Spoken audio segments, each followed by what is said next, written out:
Bonjour, bonjour mes chers frères et sœurs dans le Seigneur et tous ceux qui vont écouter ce live, cet enregistrement, donc pour moi désolé. Bienvenue dans mon émission Autobiographie. Autobiographie qui est une émission où je me livre, où je parle de mes expériences, bonnes comme mauvaises. C'est vraiment une émission où j'essaie d'exposer ma personne en étant le plus clair et le plus honnête possible. Donc, bienvenue. Aujourd'hui, j'aimerais partager quelque chose que j'ai à cœur depuis la semaine passée. La semaine passée, je pense que j'ai essayé de faire 3 enregistrements de ce live, mais malheureusement, à chaque fois, il y avait des petits problèmes je sais pas trop, il y avait des petits problèmes, donc j'ai pas pu faire ce recording. Donc, je le fais aujourd'hui et là, on a un peu plus d'1 heure de route. Là, je vais à l'église comme ça. Je pense qu'on aura un événement pour le Easter, c'est ce qu'on appelle la Pentecôte ou bien la Pâque, je sais pas trop. Et donc là, je pense qu'on a un peu plus d'1 heure ensemble. Je vais qu'on est pendant 1 heure. Là, je vais du côté du Maryland. Moi, je vis en Virginie, donc pendant ce temps, je vais profiter de pouvoir discuter, vous exposer ce que le Seigneur a mis dans mon cœur aujourd'hui. Et comme je le disais, en fait, cette émission autobiographie, c'est beaucoup plus en fait une émission où je fais mes propres témoignages, je parle de ma vie, de ma propre personne. Et j'essaie juste de vous dire les choses telles que je les ai ressenties à un certain moment de ma vie. Maintenant, à vous de juger si j'ai bien réagi, si j'ai mal réagi, si j'ai pris les bonnes décisions. Vous savez qu'avec du recul, quand on fait quelque chose, avec du recul, quand on s'assoit, on réalise qu'on aurait pu réagir du meilleur des façons. Bon, donc c'est un peu ça. Depuis la semaine passée, le Seigneur m'a mis à cœur quelque chose que je souhaite partager aujourd'hui. C'est par rapport à mon DUS. Un DUS, pour ceux qui ne connaissent pas, je vous explique rapidement, c'est un bac plus 2 en fait. C'est un bac plus 2. Et je voudrais vraiment encourager à tous ceux qui suivent les études, tous ceux qui ont des rêves, tous ceux qui se battent. Vraiment, connectez-vous, regardez cela jusqu'à la fin. Ce sera très édifiant pour tous ceux qui entreprennent les études, qui sont coincés à un moment donné de leur vie par rapport à leurs études et tout. Vraiment, connectez-vous. Cela, c'est vraiment pour vous que je le fais. Et aussi pour tous ceux qui seront intéressés, parce que ça va toujours dans le sens de l'encouragement. Ça va toujours dans le sens que le Seigneur agit toujours, que le Seigneur représente, le Seigneur nous connaît. Donc, connectez-vous, c'est un témoignage comme tout autre. Donc, je reviens en disant que je souhaite témoigner ce matin par rapport à mon DUS. Un DUS, c'est un bac plus 2. Et à l'époque, si je me rappelle, je faisais ça j'ai fait ce bac plus 2 en mathématiques en fait. J'avais entrepris ce bac plus 2 en mathématiques à l'époque du côté du Gabon, parce que j'ai commencé mes études du côté du Gabon à l'université de mathématiques, l'université qu'on appelle l'USTM, du côté du Gabon. Je pense que c'était en 2009 par là. Bon, je vous explique, je plante vite le décor rapidement. Je vous donne vite, comment dire ça en français? Je vous donne vite le grand tableau. En fait, pourquoi je fais ce témoignage? Parce que j'avais entamé ce diplôme, ce bac plus 2 au Gabon, mais je ne l'ai obtenu qu'ici aux États-Unis. Et je pense qu'entre le Gabon et quand j'ai fini mes études aux États-Unis, j'ai commencé j'ai commencé ça en 2009 et je l'ai obtenu ici aux États-Unis en 2014. Donc vous voyez un peu, faites un peu la soustraction. Vous voyez que beaucoup de temps se sont écoulés avant que je puisse l'obtenir. Et je l'ai obtenu ou pas au Gabon, je l'ai obtenu ici. Donc c'est ce témoignage, c'est ce parcours-là que je veux vous relater. C'est ce parcours-là que je souhaiterais vous exposer pour vous montrer combien de fois le Seigneur est fidèle, combien le Seigneur est vivant. Il connaît nos rêves, il connaît nos ambitions et il nous aide. Tant que cette ambition est saine, tant que nos rêves sont des rêves sains, c'est-à-dire pour être heureux, pour avoir une position dans la vie et tout, le Seigneur est à l'œuvre. Et c'est vraiment ça que je veux exposer aujourd'hui. Et vous allez comprendre comment est-ce que moi, Van, j'ai commencé un diplôme au Gabon, dans un village, et je l'ai finalement obtenu ici aux États-Unis d'Amérique. Et même ici, ça s'est fait d'une façon vraiment, et Dieu a étendu sa main en fait. Donc suivez ce témoignage. Et je vais commencer maintenant à planter le décor, à commencer par rapport à ça. Donc, comme je vous le disais, j'ai eu mon baccalauréat en 2007. Mais malheureusement, j'ai commencé mes études en 2009. Et ça fait partie de notre témoignage que je partagerai prochainement. Donc, je commence mes études en 2009. Je perds 2 ans à Libreville parce que quand je vais commencer mes études en faculté de mathématiques du côté de l'USTM, la faculté de mathématiques ne se trouve pas à Libreville. Libreville, c'est la capitale du Gabon, pour ceux qui ne connaissent pas. La faculté de mathématiques ne se trouve pas à Libreville, mais la faculté de mathématiques auquel je m'étais inscrit se trouvait du côté de Franceville, dans le sud du Gabon. Donc, quand je commence mes études, quand je reprends mes études, autant pour moi, en 2009, pour l'université, déjà, j'avais déjà perdu 2 ans, 2007 à 2009, parce qu'à l'époque, les parents avaient tout fait pour que je puisse voyager, mais malheureusement, c'était pas possible à ce moment précis. Donc, j'ai dû me résoudre, ils ont dû se résoudre à m'envoyer du côté de l'USTM et commencer mes études. Donc, quand je vais à l'USTM qui est dans le sud du Gabon, ayant déjà perdu 2 ans de ma vie, je vais avec une motivation. Je vais avec une détermination parce que déjà, je perds 2 ans, j'ai la rage des études dans le cœur. Je dis que non, là je vais à l'USTM, je vais tout faire pour réussir. Donc, je quitte le Libreville et mes parents pour aller du côté du sud, à Franceville. Et là-bas, je vais m'inscrire en faculté de mathématiques. Et pour tous ceux qui ont étudié comme moi au Gabon, vous connaissez que étudier au Gabon, la difficulté des études au Gabon, c'est l'environnement.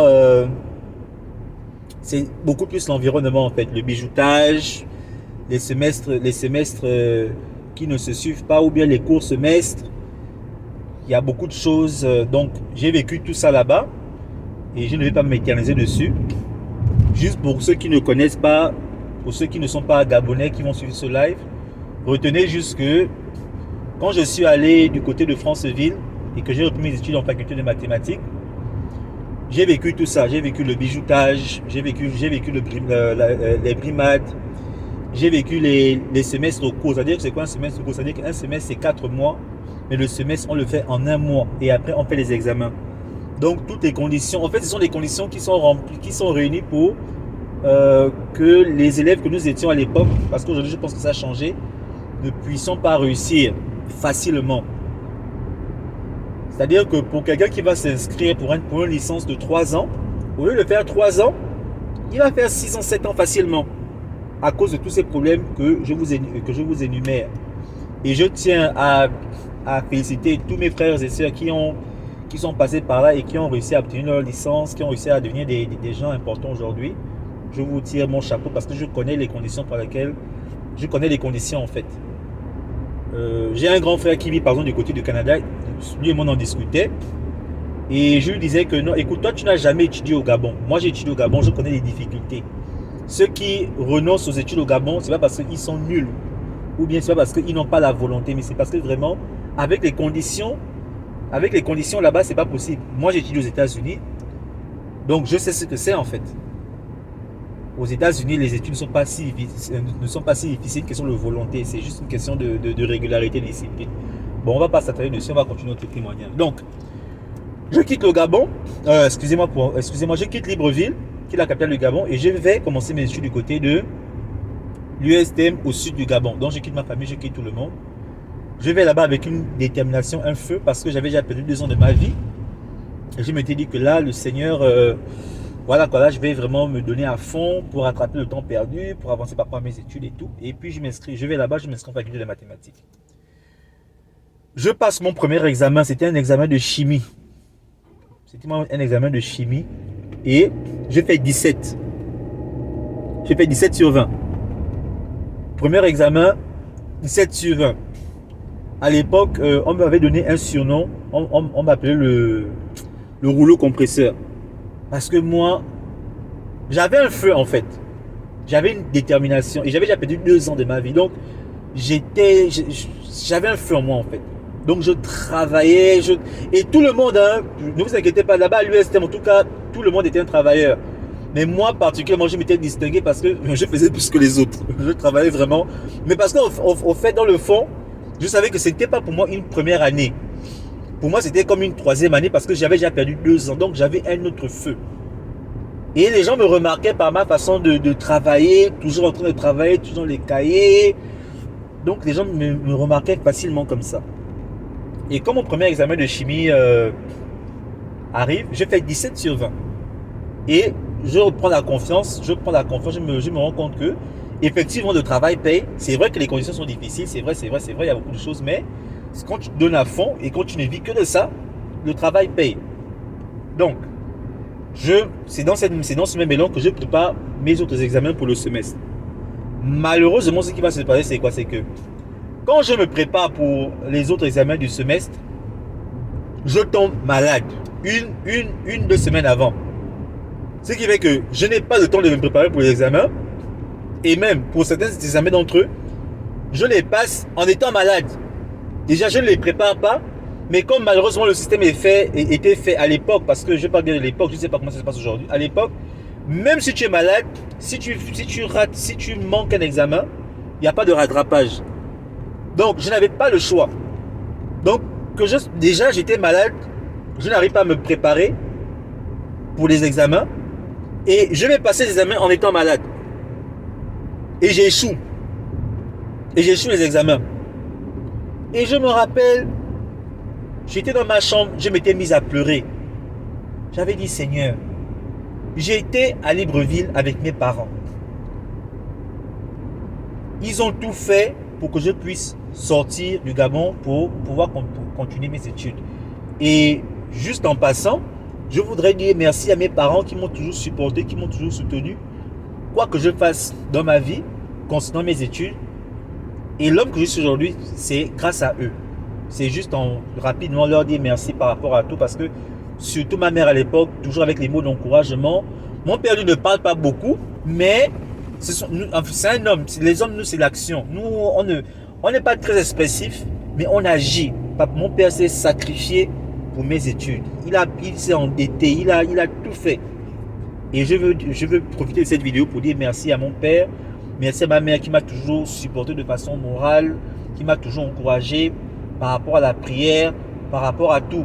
Et l'homme que je suis devenu aujourd'hui, c'est beaucoup grâce à mes parents, c'est beaucoup grâce à eux. Et je veux profiter de cette vidéo pour leur dire merci. Donc je reviens à mon témoignage. Donc, je commence ces études. Et comme je vous le dis, mon premier examen de chimie, je le réussis, j'ai fait 17 sur 20. J'ai la confiance et je m'apprête à préparer mes autres examens. Malheureusement, quand je prépare mes autres examens, avant de commencer les examens, 2 semaines avant de commencer de prendre l'examen, je tombe malade. Ce qui fait que je n'arrive pas à me préparer pour les examens. Et comme le système était fait de façon que même si tu es malade, il n'y a pas de rattrapage, tu es obligé de passer l'examen. Souvent, je partais passer l'examen étant malade. Et j'échouais parce que je ne vois pas comment quelqu'un qui ne... Déjà, les conditions ne sont pas réunies pour réussir. Et toi, tu vas passer l'examen. Déjà, tu ne le prépares pas et tu vas passer l'examen, mais tu vas forcément échouer. Donc, il n'y avait pas de miracle là. J'échoue les examens. Et j'échoue. Et finalement, je suis en train de rater mon semestre. Je suis en train de rater tout mon semestre. Et je me rappelle, à ce moment précis, je m'étais retrouvé, je vois l'image, j'étais dans ma chambre d'étudiant à l'époque, du côté de l'USTM, et j'ai commencé à pleurer. J'ai commencé à dire, Seigneur, j'ai été à Libreville. Mes parents ont tout fait pour que je sorte du Gabon, pour aller étudier dans les meilleures conditions. Ça n'a pas pu se passer comme on l'a souhaité à l'époque. J'ai perdu 2 ans là-bas, je me suis résigné et je suis venu commencer mes études du côté du sud du Gabon, à Franceville, dans un village. Quand je suis venu ici à Franceville, mes petits frères qui étaient en seconde à l'époque, on s'est tous retrouvés en première année. Le respect qu'ils avaient pour moi quand on était au lycée, ils ne l'ont plus parce qu'ils estiment que maintenant nous sommes tous au même niveau, nous sommes tous sur le même banc d'école. Donc il n'y avait plus ce respect là, cette barrière qu'il y avait entre eux et moi à l'époque. Mais malgré l'humiliation, malgré ça, j'ai fourni mes efforts, j'ai travaillé dur J'ai réussi mes premiers examens. Mais maintenant, je pense que quand je passe maintenant un examen, je tombe malade, Seigneur. Qu'est-ce qui se passe dans ma vie? Est-ce que je suis appelé à ne pas réussir? Est-ce que je suis appelé à ne pas faire des études, des grandes études, d'être quelqu'un dans la vie? Parce que pour nous à l'époque, parce qu'il n'y a pas que les études par lesquelles tu peux réussir dans la vie, mais pour moi à l'époque, quand j'étais jeune, quand j'avais dans les 18-19 ans, je ne voyais que les études pour être quelqu'un en fait. Et la seule porte que je voyais pour moi d'être quelqu'un, c'est comme si cette porte-là se fermait devant moi. Pourtant, j'étais un enfant, j'étais pas un enfant parfait, mais j'ai toujours fait un effort d'être à côté de la parole de Dieu. Un effort d'être quelqu'un qui n'a pas, d'avoir un bon témoignage. J'ai toujours fait cet effort. Même si c'est vrai que je suis tombé plusieurs fois, mes frères et sœurs, je ne vous le cache pas. Et ça, on en parlera dans d'autres vidéos. Mais j'ai toujours fait un effort d'être toujours à côté de la parole de Dieu. Et voici comment j'échoue.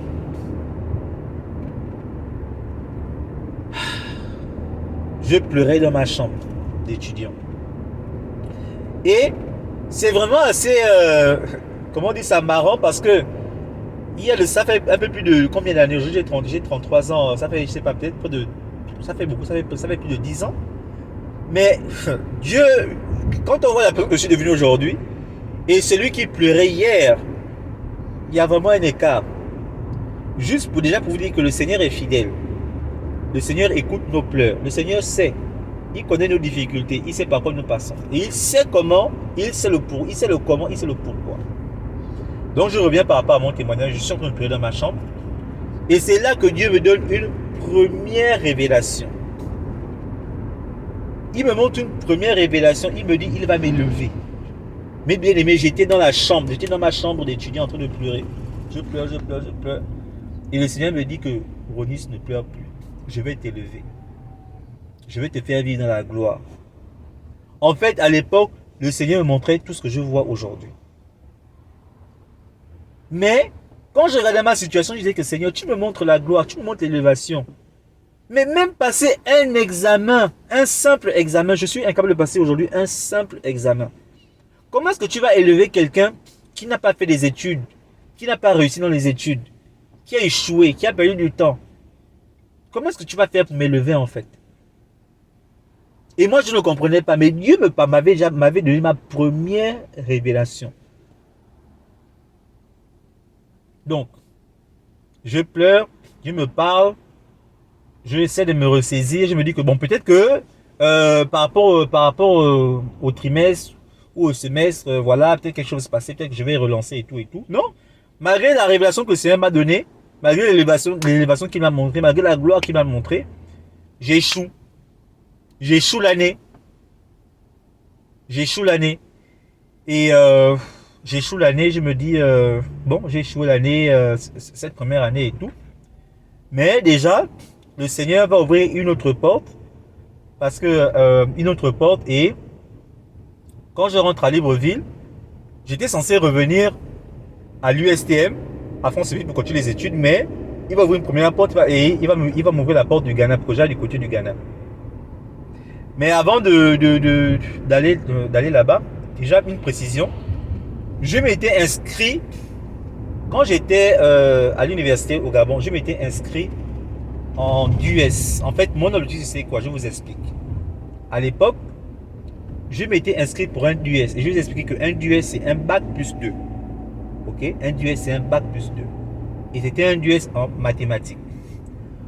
Pourquoi je m'étais inscrit pour un DUS pour faire un bac plus 2 en mathématiques? Parce que je voulais à l'époque suivre des études d'ingénieur. Et souvent, c'est pas tout le monde qui le fait, mais moi mon choix c'était quoi? C'était de faire un DUS en mathématiques qui est comme en fait une sorte de tronc commun. Et après, un DUS en mathématiques, tu peux facilement passer les concours pour les écoles d'ingénieurs ou bien transférer pour maintenant faire une école d'ingénieur avec un DUS en mathématiques. Donc c'était ça mon plan en fait, quand je m'inscrivais pour mon DUS en mathématiques à l'USTM. C'est-à-dire, j'ai fait mon bac plus 2 en mathématiques, ensuite je rentre en école d'ingénieur. C'est un peu ça. Maintenant, comme je vous l'ai expliqué tantôt, j'ai commencé ce bac plus 2 à l'USTM que je n'ai pas pu achever parce que j'ai échoué la première année. Et quand je vais pour les vacances à Libreville, finalement je ne retourne plus je ne retourne plus à Franceville pour faire ce US, mais je vais du côté du Ghana. Dieu avait commencé à ouvrir une première porte. Et comme je vous l'ai dit tantôt, le Seigneur m'avait déjà dit qu'il devait m'élever. Mais moi, je pensais qu'il devait m'élever. Il devait m'élever par rapport, c'est-à-dire que je devais réussir ma première année, mais première année que j'ai échoué. Je n'ai pas compris à ce moment précis. C'est pour vous dire aussi une chose très importante que je note, c'est souvent le Seigneur te parle. Il ne se contredit pas ou bien il ne se trompe pas. C'est juste que lui, il a une autre voie pour toi. Mais toi, tu insistes sur une voie précise. En fait, tu ne comprends pas que ce que Dieu veut pour toi, ce n'est pas... En fait, le chemin que Dieu veut pour toi n'est pas forcément le chemin que toi, tu veux emprunter. Souvent, c'est la confusion que nous, les chrétiens, nous faisons. Tu vois, vous voyez. Donc, c'était ça. À ce moment précis, je n'avais pas cette lucidité de comprendre qu'en fait, c'était pas... Il va m'élever, oui, mais ce n'est pas le chemin. Le chemin que je sors dessus, ce n'est pas le chemin. Maintenant, pourquoi c'était important? Parce qu'il faut que je le dise. Pourquoi c'était important pour moi d'aller à l'USTM? Parce que moi, j'étais quelqu'un à l'époque, je n'avais pas une vraie vision de ce que je voulais faire dans l'avenir. Il fallait que je découvre ce que je veux être plus tard. Et voici pourquoi j'ai commencé dans un tronc commun. Parce qu'en tronc commun de mathématiques, tu as le temps encore. En fait, c'est beaucoup plus pour les indécis en général aussi. Quand tu es encore indécis par rapport aux études d'ingénieur que tu veux suivre, tu fais un tronc commun pour te donner le temps de réfléchir par rapport à ce que tu veux faire plus tard. Donc, quand je vais à l'USTM, l'un des points positifs qui m'est arrivé et le pourquoi je pense Dieu a permis que j'aille à l'USTM, déjà, c'était pour effectivement me confirmer que il va m'élever, mais aussi il va m'élever par rapport à quoi? Parce qu'il fallait maintenant que je sache comment. C'est parce que c'est à l'USTM que je découvre qu'en fait, j'ai une passion, bon pas une passion, c'est-à-dire que on va dire, comment est-ce que je vais poser ces choses-là? Bon, on va dire ça comme ça, j'ai une passion pour l'informatique. La première fois que je code un programme informatique, c'était sur un tableau. Pour ceux qui sont informaticiens, vous savez comme vous savez que vous savez vous-même que coder sur un tableau, c'est un tableau noir, vous savez que tu écris le code avec la craie et tout. C'est comme ça que moi j'ai écrit mon premier code informatique. Et pour ceux qui sont informaticiens, ils vont vous dire que ça c'est pas une façon de pouvoir apprendre à quelqu'un de coder, mais c'était ce que nous on faisait au Gabon parce qu'au Gabon on n'avait pas les moyens pour avoir les ordinateurs et tout. Donc on codait comme ça. Donc j'ai écrit mon premier code informatique sur un tableau noir. Et c'est là que je découvre que c'est ça que j'ai envie de faire. C'est ça que j'ai envie de faire. Et je me rappelle même à l'époque, je voulais aussi faire des études en ingénieur mécanique. Mais quand j'ai rencontré l'informatique, quand j'ai écrit mon premier code informatique, je me rends compte que voici là où je dois aller. Donc, c'est grâce à mon expérience à l'USTM que je découvre que voici ma passion, voici là où certainement le Seigneur m'attend. Et ça se confirme comment? Quand je vais au Gabon, quand je retourne à Libreville, je rencontre un jeune informaticien gabonais qui faisait entre Amsterdam, enfin il voyageait un peu dans le monde et tout, entre la France, Amsterdam et tout. Lui aussi, comme par hasard, il est informaticien. Et il m'encourage dans ce sens. Il m'encourage par rapport à l'informatique et tout. Un jeune homme qui a réussi, vous savez qu'au Gabon, en Afrique en général, voir quelqu'un qui a réussi, on va dire que non, il a sacrifié ses parents, il a fait de la magie. Non. C'était un jeune homme qui n'a pas eu besoin de faire les sacrifices rituels. Il était de passage au Gabon parce que je pense qu'il allait voir sa belle famille, quelque chose comme ça. Et on s'est rencontrés à l'aéroport, vraiment par hasard. Et il m'a encouragé dans ce sens que non, mais vraiment l'informatique, voici les opportunités que tu as si tu fais dans l'informatique et tout. Et ça m'intéresse. Donc ça nourrit encore beaucoup plus ce que j'avais déjà reçu quand j'étais à l'USTM, c'est-à-dire à Franceville. Donc c'est comme ça que maintenant, je sais maintenant là où je dois continuer mes études. Et quand je reviens à Libreville chez mes parents, le Seigneur ouvre une première porte. Il me dit, il ouvre la porte pour que j'aille au Ghana. Je vais au Ghana, là-bas j'ai passé 3 ans, j'ai appris l'anglais et je m'étais inscrit en réseau en informatique. Là-bas ça c'est encore tout un autre témoignage. Ma vie au Ghana, c'est un autre témoignage que je ferai prochainement. je n'ai pas envie de m'attarder sur ma vie au Ghana parce que il y a un objectif que je suis. Je vais vous expliquer comment le Seigneur a fait pour que un diplôme que j'ai commencé à Libreville au Gabon, dans un village, ce diplôme-là, je le finis ici aux États-Unis. Dieu me le donne ici aux États-Unis parce qu'il faut que vous compreniez ça. Donc je vais sauter certaines parties de ma vie qui ne sont pas importantes pour ce témoignage. J'espère que vous me suivez. Donc c'est comme ça que je vais au Ghana. J'ai fait des études brillantes en réseau et informatique. Et après, de là, Dieu ouvre encore une autre porte. Je viens maintenant aux États-Unis. Et tout ça, je vous dis, ce sont des témoignages dont on aura l'occasion et l'opportunité de parler, mais pas pour aujourd'hui. Quand je viens ici aux États-Unis, je savais que, bon, c'était toujours l'informatique de toute façon. Je m'inscris ici en génie logiciel et je commence un cursus qui m'a pris 5 ans avant de finir.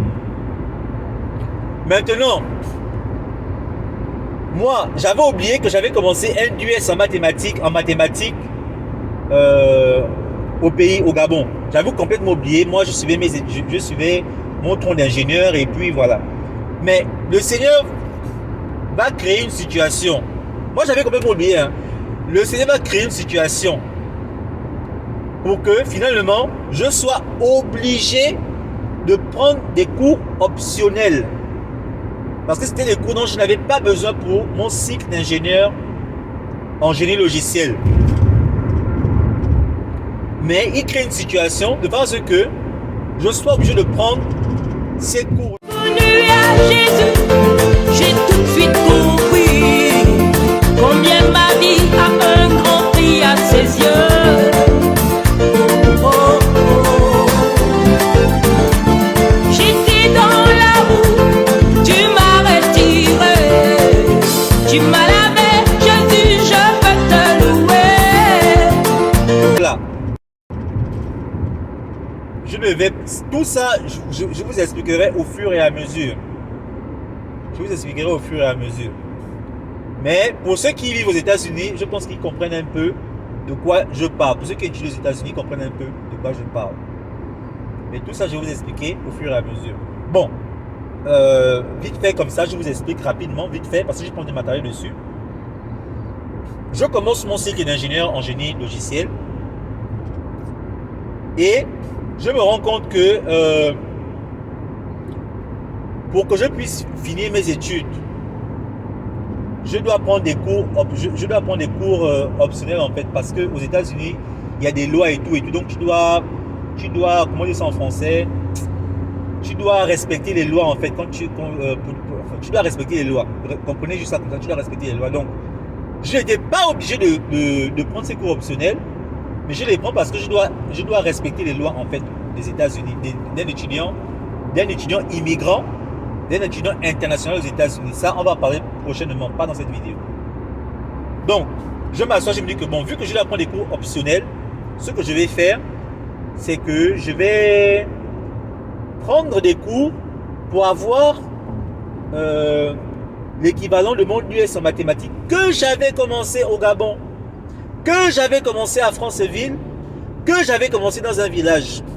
Et moi, j'avais complètement oublié. J'avais complètement oublié que j'avais commencé quelque chose au Gabon que je n'avais pas terminé. J'avais complètement oublié que notre Dieu est le Dieu des choses achevées. Ce qu'il commence dans notre vie, il le parachève. C'est son honneur à lui. C'est sa parole à lui. Il doit respecter ce que lui-même dit dans sa parole. Un enfant de Dieu ne peut pas échouer. Il ne peut pas échouer. Et même lorsque toi tu as oublié que tu as échoué, le Seigneur va se rappeler. Et il fera. Parce que c'est sa parole. Parce que c'est lui. C'est son honneur à lui. C'est pour sa gloire à lui. Donc, je m'inscris. Bon, finalement, je me dis que vu que j'ai des cours optionnels à prendre, je vais faire l'équivalent du DUS en mathématiques que j'avais commencé jadis au Gabon, que je n'ai jamais terminé. Donc, je prends les cours Bon, à l'époque, j'étais plus jeune, hein, donc les mathématiques, ça me fatiguait la tête. Mais, je me lance, je prends les cours, j'obtiens, j'obtiens mon US en mathématiques. Mais comme je devais finir, comme en fait mon dernier cours de mathématiques, je l'avais pris à mon dernier semestre, je devais attendre de valider ce dernier cours de mathématiques. Non, c'était avant mon dernier semestre. Je devais attendre de valider ce dernier cours de mathématiques pour valider mon US en mathématiques. Ici aux États-Unis, on appelle ça minor. Et pour l'Afrique francophone, on dit bac plus 2. US en mathématiques. Donc je l'obtiens un semestre avant de finir mes études d'ingénieur. Donc, lors de mon dernier semestre, je vais au bureau des admissions pour que effectivement ils me confirment qu'ils ont validé mon bac plus 2 en mathématiques et que effectivement ce semestre je vais finir avec mon diplôme d'ingénieur. Quand je vais là-bas en septembre, ils me confirment qu'effectivement ils ont validé, il n'y a pas de problème. C'était en septembre, je commence mon semestre, mon dernier semestre, je vais confirmer avec eux. Ils me confirment qu'il n'y a pas de problème, tu auras ton diplôme. Tu auras ton diplôme. Maintenant, je repars un mois avant de finir mes études. Et maintenant, ils me disent que non, finalement, on ne pourra pas valider ton diplôme. Et ça m'a cassé, mes bien-aimés, parce que moi, j'étais content d'avoir pas un diplôme, mais 2 diplômes. Et de surcroît, de me rendre compte que j'avais commencé quelque chose au Gabon, que Dieu m'a fait la grâce de finir ici. Il a créé une situation, j'étais obligé de faire un diplôme intermédiaire. Finalement, je l'ai eu. Mais un mois avant de finir, on me dit qu'ils ne pourront pas valider ça. Quand j'ai dit, mais j'étais là 3-4 mois avant, vous m'avez dit que tout était validé. Mais donc je viens un mois avant de finir, vous me racontez que vous ne pouvez pas valider ce diplôme. J'ai été cassé dans mon esprit, j'ai dit que Seigneur, mais qu'est-ce qui se passe en fait? Quel est le combat que je vis par rapport à ce diplôme? Et puis, ce n'est qu'un bac plus 2, c'est pas comme si j'ai besoin de ça. Mais c'est pourtant honneur à toi. C'est pour que je puisse dire aux gens un jour, et je bénis le Seigneur parce que j'ai fait ce témoignage, je n'aurais jamais imaginé que j'aurais fait ce témoignage comme ça.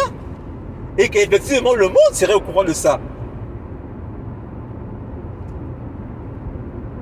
Et de surcroît, quand j'avais pris ce diplôme intermédiaire, mes bien-aimés, je vous explique comment ça s'est passé.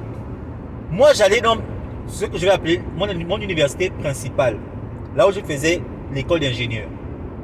Et pour ce diplôme optionnel, je le prenais dans une autre petite université qui était à 1h45 de là où moi je vivais. Donc pour vous dire un peu le tralala que moi je vivais pour aller là-bas, prendre les cours, revenir dans mon université principale. Et entre temps aussi, je changeais aussi parce que j'ai déménagé aussi beaucoup avant de finir mes études. Donc toutes les tracasseries, j'étais étudiant, vous connaissez la vie d'étudiant pour ceux qui... vous connaissez la vie d'étudiant pour ceux qui ont étudié aux États-Unis, combien de fois c'est difficile, combien de fois ça peut être pénible. Donc c'est comme ça que, bon, finalement, ils me disent qu'ils ne me valident pas le diplôme. J'ai dit, il n'y a pas de problème. Je vais juste pour mon diplôme d'ingénieur et puis, il n'y a pas de souci. Mais j'étais très cassé, j'étais très démoralisé, j'étais très abattu. Surtout compte tenu des sacrifices, surtout compte tenu de l'histoire que je viens de vous conter par rapport à ça, j'étais très abattu. Mais j'ai dit, je remets ça en témoin du Seigneur, c'est pas grave. Donc, finalement, je récupère mon diplôme d'ingénieur. C'était 1 an avant parce qu'il fallait que je finisse de... Bon, il y a eu beaucoup de tracasseries. Quand j'ai fini mes études, j'ai dû quitter l'état et la ville où j'étais. J'ai dû déménager encore. J'ai complètement quitté l'état ou la ville où j'étais. Donc, ça m'a pris du temps avant de récupérer mon diplôme d'ingénieur. Mais qu'est-ce qui se passe? 1 an après, finalement, je récupère mon diplôme d'ingénieur et ils m'envoient mon diplôme par la poste et tout. Quand je vois le parchemin et tout, je vois effectivement ils m'ont dessiné le diplôme et tout. Et quand je regarde bien, je me rends compte que ils m'ont aussi accordé mon fabuleux US en mathématiques, mon fabuleux bac plus 2, mon fabuleux minor. Pour ceux qui sont aux États-Unis, on appelle ça minor in mathematics. Et j'ai glorifié le nom du Seigneur. j'ai glorifié le nom du Seigneur. Parce que, comme je vous le dis, écoutez, ce n'est pas la gloire de ce monde. Je ne vous présente pas les diplômes. Moi, ce que je vous présente, c'est le Dieu des souvenirs, le Dieu qui se rappelle, le Dieu qui connaît nos pleurs, nos larmes, qui connaît nos espérances, qui se souvient de nos humiliations. Ce même Dieu qui dit que la gloire de la deuxième maison sera plus grande que la première. C'est ça que moi je vous présente dans ce témoignage. Ce n'est pas Van a 2 diplômes, Van a un diplôme d'ingénieur. Même les païens l'ont. Je suis désolé, il y a des païens qui sont même plus diplômés que moi, qui sont même plus successful, qui sont plus, comment dire ça en français, qui ont plus de réussite que moi dans la vie. Je suis désolé. Notre Dieu, ce n'est pas le Dieu du succès matériel. Je suis désolé, notre Dieu, c'est ça. C'est ça. Le Dieu qui connaît notre histoire. Le Dieu qui connaît ton histoire. Le Dieu qui connaît tes échecs. Le Dieu qui sait pourquoi tu pleures. Il sait comment tu vas y arriver, mon frère. Si tu as suivi ce témoignage jusqu'au bout, c'est ça le message. Et voici pourquoi je rends ce témoignage. Donc, je récupère mon diplôme. Je bénis le nom du Seigneur. Je dis vraiment, Seigneur, merci. Parce que ce n'est pas le US en mathématiques, mais c'est l'histoire qu'il y a derrière ce US. Quand j'étais malade à l'université, à l'USTM, je tombais malade, j'échouais. Pas parce que j'étais bête, pas parce que je ne travaillais pas, mais à cause des circonstances de la vie, parce que la maladie m'affectait. Quand j'ai dû fuir, j'ai dû renoncer la première fois. Toutes les fois que je pensais que je n'y arriverais pas dans ma vie, toutes les fois que j'étais découragé, j'étais abattu. Hé Jésus, tu t'es souvenu de moi. Et c'est toute l'histoire là, quand finalement ils m'ont décerné ce petit diplôme, que j'ai revu, que j'ai vu à travers ce diplôme. Et j'ai compris que notre Dieu est fidèle. Et il sera aussi fidèle dans ta vie. Le même Dieu qui a été fidèle dans ma vie, il sera aussi fidèle pour toi. Je parle à tous les étudiants, à tous ces rêveurs, tous ces travailleurs de l'ombre, tous ceux qui ont commencé un voyage pour être quelqu'un dans la vie, par les études ou bien par d'autres moyens sains. Sachez que le Seigneur connaît vos rêves. Sachez que le Seigneur vous connaît et ne soyez pas abattus par vos premiers échecs. Ce sont ces premiers échecs-là qui vont être, comment dire ça en français, qui vont être en fait, qui vont permettre l'élévation dans votre vie. En fait, les échecs nous repositionnent pour que nous puissions avoir une meilleure vision par rapport à ce qu'il y a lieu de faire pour réussir. Et ça résume très bien ma vie et beaucoup de choses par lesquelles les gens passent aujourd'hui. Ne soyez jamais abattus, surtout si tu es chrétien, tu crois en Dieu, tu as la foi, tu mets ta foi en lui. Ne sois jamais abattu par tes échecs. Ne te dis jamais que pourtant je prie, mais pourquoi non?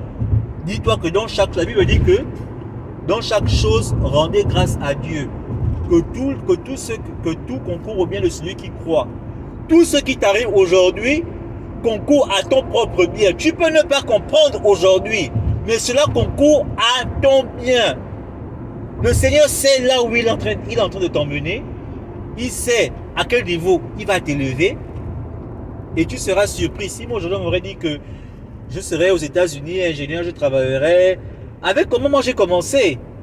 Avec les échecs, avec les premiers échecs que moi j'ai vus. Mais j'aurais dit que Seigneur, mais tu te fous de ma gueule. En fait, voilà quoi. Je suis devenu un instrument de raillerie, je sais pas. Et je vous dis, j'ai vécu beaucoup de choses parce que j'ai supprimé beaucoup de choses parce que je ne voulais pas, je voulais juste me focaliser sur ça. Et prochainement, dans d'autres épisodes, je vais vous parler de comment j'ai vécu au Gabon. J'ai été humilié, j'ai lavé des cacas, j'ai fait beaucoup de choses. Pourtant, j'étais encore dans la maison de mon père et de ma mère. Mais ça c'est pour d'autres épisodes. Et donc, comme j'ai la coutume de le faire, moi j'arrive bientôt à l'église. Je vais prier avant de clôturer, pour clôturer ces moments, en espérant que vous avez reçu, comme moi, vous avez reçu le message et que le Seigneur vous fortifie dans tout ce que vous faites. Donc, je vais prier. Seigneur, je te bénis, je te rends grâce parce que tu es le Dieu des choses achevées. La Bible déclare que ce que tu commences, tu le parachèves. Seigneur, je ne sais pas là où mon frère et ma soeur a échoué hier. Je ne connais pas les difficultés de tout un chacun, mais j'ai la foi de croire que Seigneur Jésus-Christ, tu es le Dieu des choses achevées. Ce que tu as commencé dans leur vie, même si on se moque d'eux, même si on les humilie, Seigneur, c'est là où ils ont été humiliés que toi tu vas te glorifier. C'est là où ils ont été frappés que toi tu vas les consoler. C'est là où on a dit qu'ils ne peuvent pas, que toi tu vas manifester ta gloire.